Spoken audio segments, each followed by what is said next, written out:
Upin Ipin makan pepaya. Halo teman-teman semuanya, kembali lagi bersama kami di Statistik Government.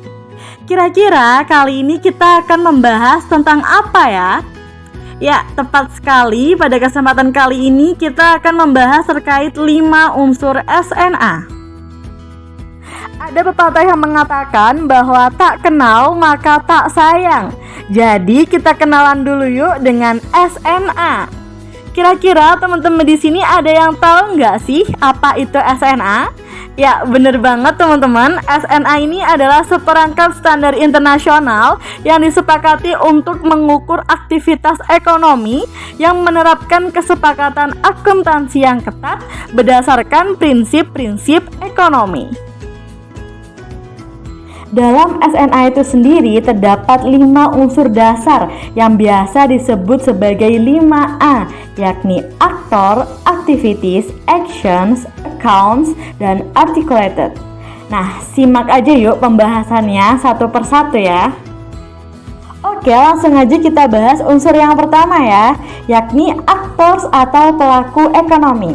Nah, pelaku ekonomi dalam SNA ini dibagi menjadi 2 teman-teman, yakni pelaku ekonomi domestik dan yang kedua adalah pelaku ekonomi luar negeri. Nah, pelaku ekonomi dalam SNA sering juga disebut sebagai unit institusi, di mana sifat-sifatnya antara lain yang pertama, mandiri, memiliki aset dan menimbulkan kewajiban. Yang kedua, dapat bertukar kepemilikan barang atau aset. Yang ketiga, bertanggung jawab atas suatu tindakan hukum. Dan yang terakhir, dapat menyediakan informasi balance sheet. Setelah mengetahui pelaku ekonomi dalam SNA, kita akan membahas secara detailnya satu persatu ya. Nah, jadi pelaku ekonomi itu terdiri atas domestik dan luar negeri. Nah, kemudian domestik ini dibagi menjadi 2 teman-teman, yaitu rumah tangga dan entitas legal lainnya. Kemudian dari entitas legal lainnya ini dibagi menjadi 3 lagi nih teman-teman. Yang pertama adalah korporasi, yang kedua pemerintah, dan yang ketiga adalah lembaga non-profit. Nah, kemudian dari korporasi ini juga ada 2 nih teman-teman.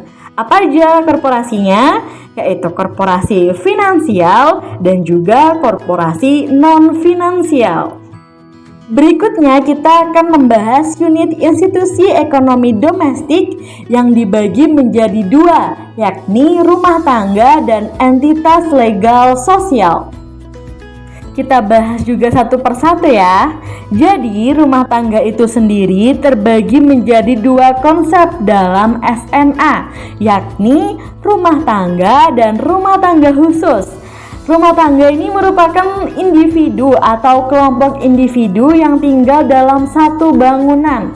Secara bersama-sama mereka mengelola pendapatan atau kekayaan serta mengkonsumsi barang atau jasa, terutama untuk kelompok makanan dan perumahan. Nah, sedangkan rumah tangga khusus merupakan kelompok individu yang tinggal di beberapa tempat nih teman-teman. Yang pertama ada di biara, panti jompo, dan juga rumah sakit, dan juga tempat sejenis lainnya untuk periode yang cukup lama. Berikutnya kita akan membahas unit institusi lain pada pelaku ekonomi domestik, yakni entitas legal lainnya. Entitas legal dibagi menjadi 3, yakni pemerintah, korporasi, dan lembaga non-profit. Ternyata banyak juga ya. Kita langsung aja bahas satu persatu ya teman-teman. Nah, pada saat kali ini sudah terlihat ada pemerintah yang merupakan entitas legal yang dibentuk melalui proses politik. Seperti yang kita tahu bahwasannya pemerintah ini memiliki kekuasaan di bidang legislatif, di bidang eksekutif, dan juga di bidang yudikatif atas unit institusi lain yang berada dalam suatu wilayah ekonomi. Entitas legal berikutnya yang akan kita bahas ialah korporasi. Korporasi merupakan entitas legal yang didirikan untuk tujuan memproduksi barang atau jasa dan menjadi sumber profit atau keuntungan finansial lain bagi pemiliknya, yang terdiri atas korporasi finansial dan non-finansial. Selanjutnya ialah lembaga non-profit yang merupakan entitas legal atau sosial yang didirikan untuk menghasilkan barang dan jasa, tetapi statusnya tidak dapat dijadikan sumber pendapatan atau keuntungan finansial lain bagi unit yang membentuk, mengendalikan, dan atau membiayai lembaga. Nah, ada beberapa contoh lembaga non-profit yang ada di Indonesia, yaitu yang pertama ada Tim SAR, yang kedua ada Dompet Duafa yang tergolong dalam yayasan dana, dan kemudian ada juga yayasan yang bergerak pada konservasi lingkungan dan satwa. Nah, gimana nih teman-teman? Udah makin ngerti kan ya pelaku-pelaku ekonomi yang dijelaskan sebelumnya? Sekarang kita akan belajar unsur yang kedua nih. Apa sih unsur yang kedua dari SNA itu? Ya, tepat sekali teman-teman. Unsur yang kedua adalah activities atau perilaku ekonomi. Teman-teman tahu nggak nih aktivitas ekonomi itu apa aja sih? Jangan-jangan teman-teman berpikiran produksi, konsumsi, dan distribusi ya? Sebenarnya nggak salah sih, tapi ternyata aktivitas ekonomi yang dimaksud dalam SNA itu adalah produksi, konsumsi, dan juga akumulasi teman-teman. Nah, SNA ini dirancang untuk menyediakan informasi tentang perilaku unit institusi serta aktivitasnya, yaitu produksi, konsumsi, dan akumulasi aset dalam bentuk analisis yang bermanfaat. Hal ini dicapai dengan mencatat pertukaran barang dan jasa serta aset di antara unit institusi. Data transaksi merupakan dasar di mana nilai dari berbagai komponen neraca. Unsur SNA selanjutnya yang akan kita pelajari adalah action atau tindakan. SNA dirancang untuk mengukur persediaan atau stok dan arus atau flow nilai ekonomi serta mengidentifikasi individu, kelompok individu, entitas legal atau sosial sehubungan dengan klaimnya atas nilai ekonomi. Stok merujuk pada posisi atau pemegang aset dan kewajiban pada suatu titik waktu tertentu, sedangkan flow merujuk pada tindakan ekonomi dan efek dari suatu peristiwa pada periode akuntansi tertentu. Dalam SNA, flow ekonomi terdiri dari dua jenis. Kebanyakan flow dalam bentuk transaksi, namun ada flow yang tidak memenuhi karakteristik transaksi dan disebut sebagai flow lainnya atau other economic flow. Transaksi adalah interaksi antar unit ekonomi yang ditandai dengan kesepakatan bersama. Transaksi mempunyai jenis yang berbeda. Transaksi moneter adalah transaksi di mana unit institusi melakukan atau menerima pembayaran atau membuat kewajiban atau menerima aset yang dapat dinyatakan dalam satuan mata uang. Transaksi non-moneter terjadi apabila unit institusi melakukan barter barang atau jasa untuk barang atau jasa lainnya dan menyediakan atau menerima barang dengan gratis.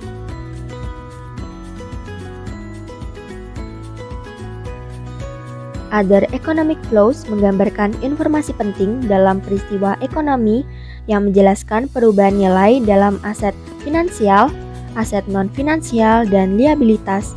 Terdapat dua jenis other economic flows yang dicatat dalam dua neraca terpisah. Yang pertama, revaluation, merupakan perubahan nilai aset atau kewajiban karena adanya perubahan harga. Yang kedua, other volume changes. Other volume changes dikelompokkan menjadi tiga kategori. Perubahan volume aset atau kewajiban yang kemunculan dan hilangnya disebabkan faktor selain transaksi. Perubahan volume aset atau kewajiban yang merupakan efek dari externalities atau bencana. Perubahan volume aset atau kewajiban yang merupakan refleksi dari perubahan klasifikasi unit institusi atau struktur unit institusi atau klasifikasi aset atau kewajiban. stok menunjukkan total aset atau kewajiban dalam suatu perekonomian pada saat tertentu atau neraca pembayaran yang mengacu pada posisi. Dalam membahas stok perlu ditentukan definisi aset dan kewajiban yang terkait dengan konsep manfaat dan kepemilikan. Aset didefinisikan sebagai penyimpan nilai yang mewakili manfaat atau serangkaian manfaat yang diperoleh pemilik ekonomi dengan menyimpan atau menggunakan entitas selama periode waktu tertentu. Aset berfungsi sebagai sarana untuk meneruskan nilai dari satu periode akuntansi ke periode akuntansi lainnya. Aset memiliki prasyarat, harus dapat dimiliki dan dapat dipertukarkan. Liabilitas atau kewajiban ada apabila satu unit atau debitor diwajibkan dalam keadaan tertentu untuk menyediakan dana atau sumber lain ke unit lain. Liabilitas dalam SNA selalu memiliki pasangan atau counterparts aset finansial. Ini berarti liabilitas dan pasangan aset finansialnya bisa ada hanya dan jika hanya ada kejadian berpasangan. Unsur dasar SNA selanjutnya yaitu accounts atau neraca. Unsur ini menjelaskan sistem pencatatan dengan format neraca. Apa itu neraca? Jadi neraca adalah sebuah alat untuk mencatat aspek siklus kegiatan ekonomi, penggunaan dan sumbernya atau perubahan dalam aset atau kewajiban dan atau posisi aset atau kewajiban dalam waktu tertentu. Agar kondisi ekonomi makro suatu negara dapat digambarkan secara komprehensif, konsisten dan terintegrasi, SNA 2008 membuat panduan cara penyusunan 3 rangkaian neraca, yaitu 1. Neraca berjalan. Neraca berjalan terdiri dari neraca produksi, neraca pendapatan yang dihasilkan, neraca alokasi pendapatan primer, neraca distribusi pendapatan sekunder, dan neraca penggunaan pendapatan disposable. Yang kedua, neraca akumulasi. Neraca akumulasi terdiri dari neraca modal, neraca finansial, neraca perubahan lain dalam volume aset, dan neraca revaluasi. Dan yang ketiga adalah neraca akhir tahun atau balance sheet. Rangkaian neraca yang pertama adalah neraca berjalan. Neraca berjalan terkait dengan produksi, penciptaan, distribusi, dan penggunaan pendapatan. Setiap neraca kecuali yang pertama dimulai dengan item penyeimbang yang berasal dari neraca sebelumnya pada sisi penggunaan. Item penyeimbang yang terakhir adalah tabungan yang dalam konteks SNA merupakan bagian pendapatan yang berasal dari produksi dalam atau luar negeri yang tidak digunakan untuk konsumsi akhir. Rangkaian neraca berikutnya adalah neraca akumulasi. Neraca akumulasi mencakup perubahan dalam aset dan liabilitas atau kewajiban, serta perubahan dalam kekayaan neto atau selisih aset dan kewajiban pada unit maupun kelompok institusi. Neraca yang terkait adalah neraca modal, neraca finansial, neraca perubahan lain dalam volume aset, dan neraca revaluasi. Neraca akumulasi menunjukkan seluruh perubahan yang terjadi pada 2 neraca akhir tahun. Nah, rangkaian neraca yang ketiga adalah neraca akhir tahun atau balance sheet. Neraca akhir tahun menunjukkan nilai stok, aset, dan kewajiban yang dikuasai oleh unit atau sektor institusi di awal dan akhir periode. Nilai aset dan kewajiban yang dikuasai setiap saat dapat berubah karena transaksi, perubahan harga, atau perubahan lainnya yang mempengaruhi volume. Seluruh perubahan itu dicatat di dalam neraca akumulasi, sehingga perbedaan antara nilai pembukaan dan penutupan tercatat di dalam SNA. Dengan demikian, aset dan kewajiban yang dicatat di dalam balance sheet dinilai secara konsisten dengan transaksi dan perubahan lainnya. Nah, unsur dasar SNA yang terakhir yaitu articulated atau keterkaitan. Unsur ini berkaitan dengan keterkaitan antar neraca dalam rangkaian neraca. Sistem akuntansi dasar SNA berasal dari prinsip akuntansi pembukuan.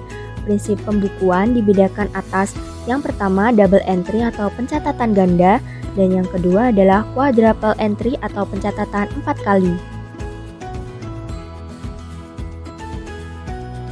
Apa sih yang dimaksud prinsip double entry? Jadi pada prinsip double entry, setiap transaksi harus dicatat 2 kali, yaitu sekali sebagai sumber atau perubahan di liabilitas dan sekali di penggunaan atau perubahan di aset. Total transaksi yang tercatat sebagai sumber harus sama dengan total transaksi yang tercatat sebagai penggunaan. Ini memungkinkan pengecekan konsistensi dalam sistem. Lalu bagaimana dengan quadruple entry? Jika terdapat 2 unit institusi yang terlibat, sistem neraca akan mengaplikasikan prinsip quadruple entry. Pada prinsip quadruple entry, setiap transaksi harus dicatat 2 kali oleh kedua transaktor yang mengarah ke 4 kali entry. Wah, sudah selesai nih pembahasan kita tentang SNA. Jadi teman-teman sudah semakin tahu tentang unsur dasar SNA kan? Dengan SNA dapat dibangun suatu kerangka kerja statistik secara komprehensif, konsisten dan terintegrasi yang dapat digunakan untuk melakukan analisa, pengambilan kebijakan, dan maksud-maksud penelitian lainnya loh. Nah, sekian pembahasan dari kami. Semoga apa yang kami sampaikan dapat bermanfaat bagi teman-teman semua. Oh iya, jangan lupa like, comment, subscribe, dan tonton video lainnya di channel ini ya. See you!